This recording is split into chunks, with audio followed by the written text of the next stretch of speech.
Hello there and welcome back to Roguecraft. It's happened, my friends. We're alone on the server and it's finally thunderstorming. Time for us to go out and make some charged creepers so we can collect all those wonderful creeper and skelly and zombie heads. Did a goat just photobomb me?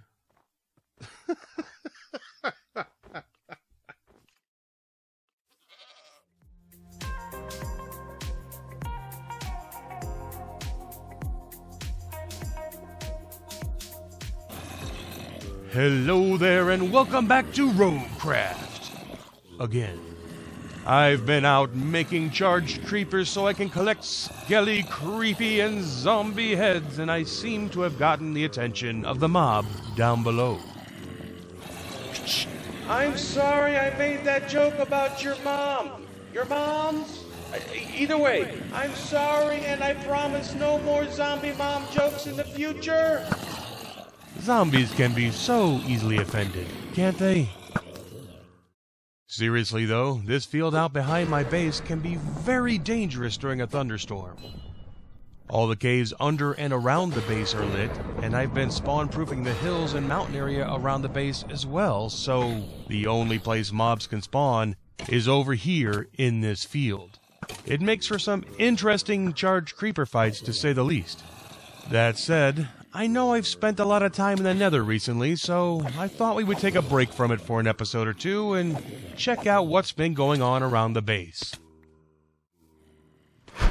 Well, we're back at the base and we seem to have a few new guests. I've been trying to breed up the bees for a while now, but for some reason or another, the second hive never fills up with honey. Counting the bees that were in the hives to begin with, I think I'm up to about 12 bees for just these two hives. I'm getting a little confused about what's going on here. Am I the only one who feels a little bit weird just waiting outside their hives so I can get them to do their little sexy dance with each other? Probably just me. Now I know the best method is build a little enclosure for them, but I was hoping to have a free-range bee farm. I mean, not this. This is just starter farm to get me some basic honey, but I don't mind manually collecting the honey. It's not like I use a lot of it. I'm not a massive redstoner and probably just need a few candles here or there. But that said, I'm starting to have my doubts about a free-range farm if I can't sort out just these two hives. So I decided to sit and watch the bees to figure out why they were all disappearing when this happened. And it happened again.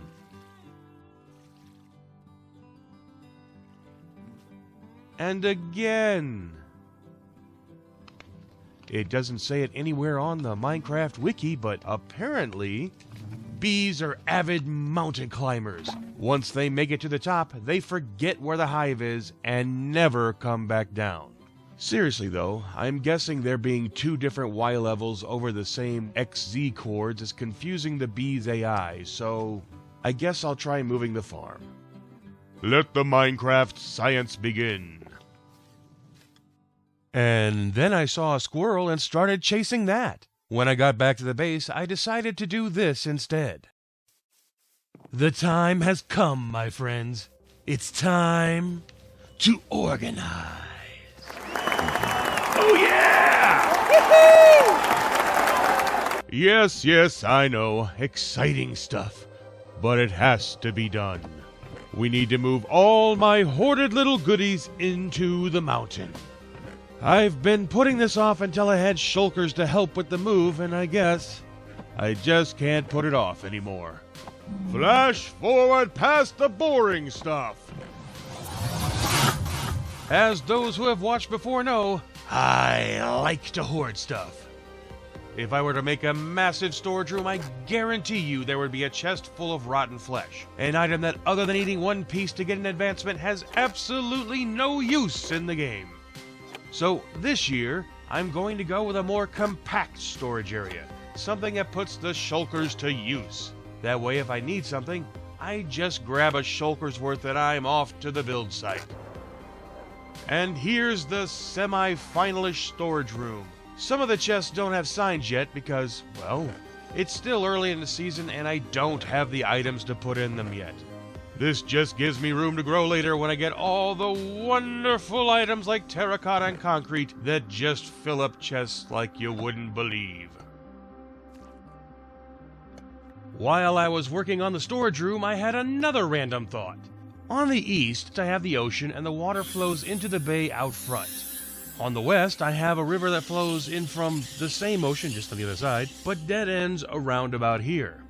So I thought, what if there was a tunnel connecting the two oceans that ran under the base? And then I thought, you know what could be cool? A tunnel completely made out of amethyst, like the water had bored through a geode. And here's what the final product looks like. I bored out the tunnel and filled it with amethyst, but, it looked very plain and needed some life. And I realized that if I added some seagrass and some coral plants here and there, and even a bit of nether vines, it would give it some life and create something very different from what you would normally see. I think it turned out great, but be sure to let me know what you think of the Amethyst Tunnel in the comments below. It's mapping time again, my friends. If I've never said it on camera before, I love looking at maps, and I really love seeing them change over the course of a season. Now, to be clear, I'm not referring to in-game maps, which, they're okay, but the color range on those maps, the scale, the detail, it all leaves a bit to be desired. They're fine for interior decoration or something similar, but for something to show the entire world, I use a map called Xaero's World Map. Since I don't have direct access to the world files, I have to literally fly around the world to create or update the map. It's a bit of work and time-consuming, but worth it in the end. Last time we took a look at the map, we had been out exploring the oceans and found 6 ocean monuments to the north. Since then, I've been busy filling the map in, but roughly once a month, I like to update the server map to show how the world has changed due to the work everyone has done. What you're looking at right now is a 3000 by 3000-ish map showing everything from neg 3000 by neg 3000 to 3000 by 3000. Essentially, it's a 36 million block map. It's a bit bigger than the largest scale map you can make in Minecraft. At some point in one of the future videos, we'll stop by and visit all these bases just to show off what people have been up to. I always feel a little blown out of the water by what the other players on the server have done, especially by how fast they do it. I'm a snail in comparison to everyone else. For now, I'll have to get back to the mapping, so on to the next base! When my mind finally got back to thinking about bees, I decided to move the bees out to the west of the base. That way they're close enough to still be loaded while I'm working on the base, but far enough away from the mountains to hopefully not lose so many bees to exploring the snowy peaks and getting lost. I've really never given much thought to bees before now, not even when they first came out. As I've said, not the biggest redstoner, so I've never really had much to do with them, but now that there's candles in the game, Minecraft found a way to make me care about bees. I think this location is nice, so I think I'm going to expand it and see what happens.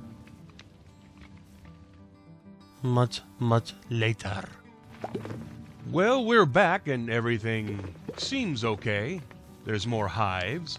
The bees appear happy, but I find I keep having to replace bees.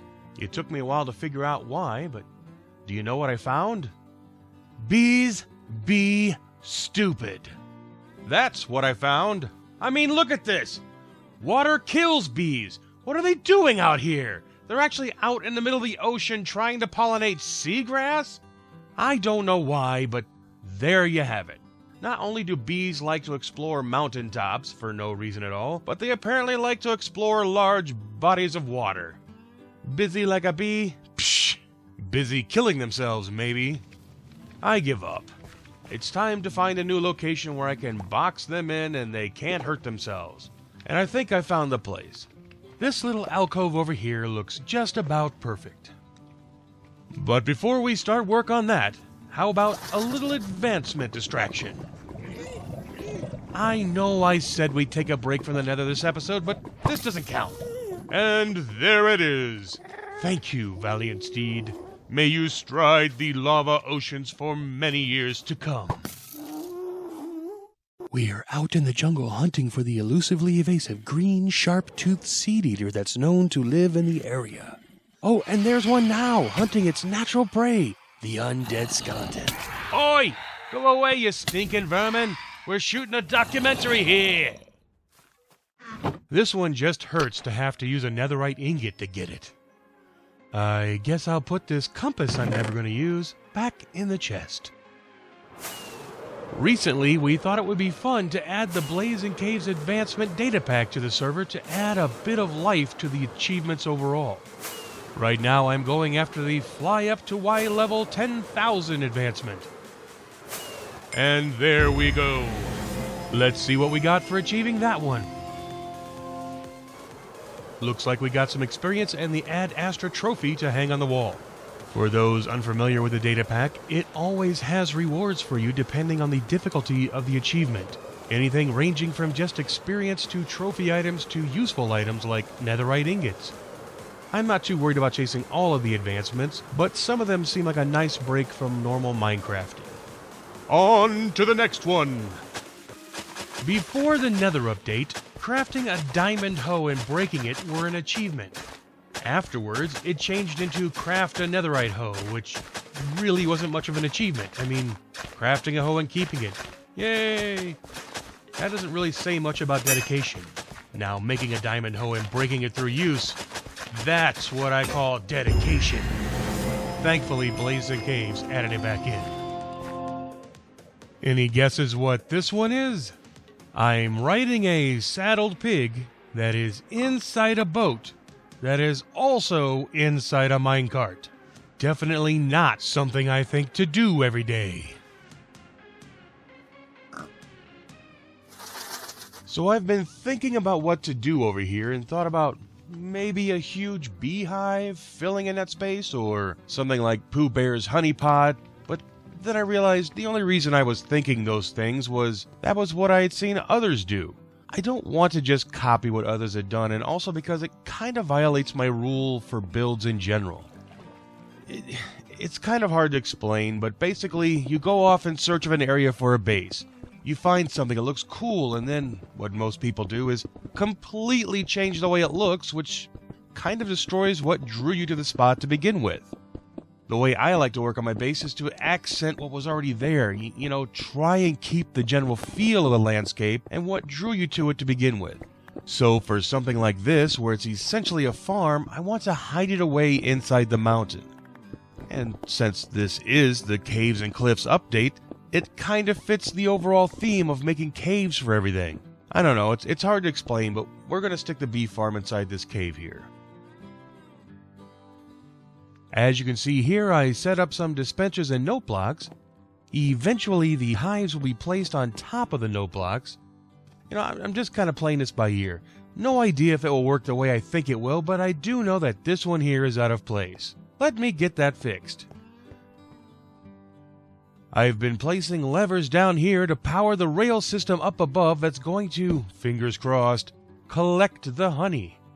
You know, one of the best additions to Minecraft was being able to work in one tall spaces.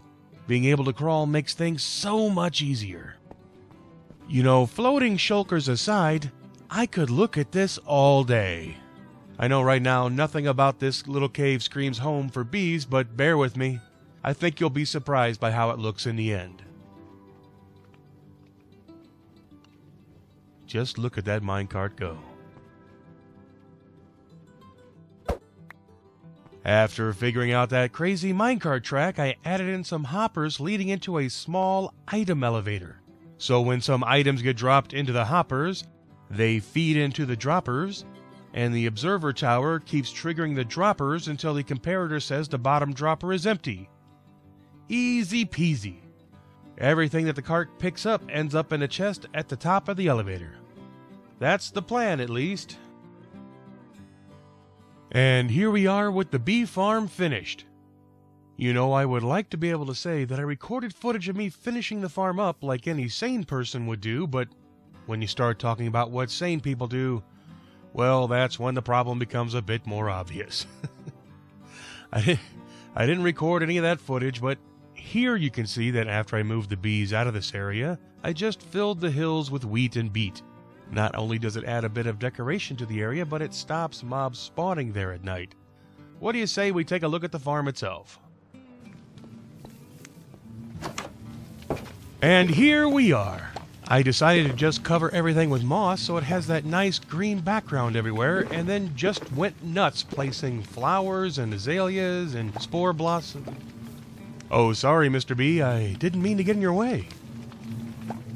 Basically, I just kept placing things until it looked like flowers had just exploded in here. I think we can all agree the bees seem a bit happier. Why, just look at this little guy. Who couldn't be more thrilled than him? All I know is I'm happy I'm not having to replace bees every day, so it's a win-win for everybody. Be sure to let me know what you think of the bee farm. I like how it turned out. Let me know if you did. I was hoping to include the creeper farm in this episode, but it looks like that will have to wait until next time. We got plenty of things on a list. Have to make the creeper farm, then an actual sugarcane farm so I can keep myself in rockets, a kelp farm. I think I actually came up with a design all on my own for that one. Potato and carrot farms, melons, pumpkins, slime. Needless to say, there's no shortage of things to show you in the coming weeks. Until then, I've been Gragore, and this has been Roadcraft. No matter what you're doing, always try and find a way to make it fun. See ya! Oh, and, subscribe if you're not. Could always do with a like or two, if you feel like it. Those feel good to see. Comments are good too. Just saying. No pressure.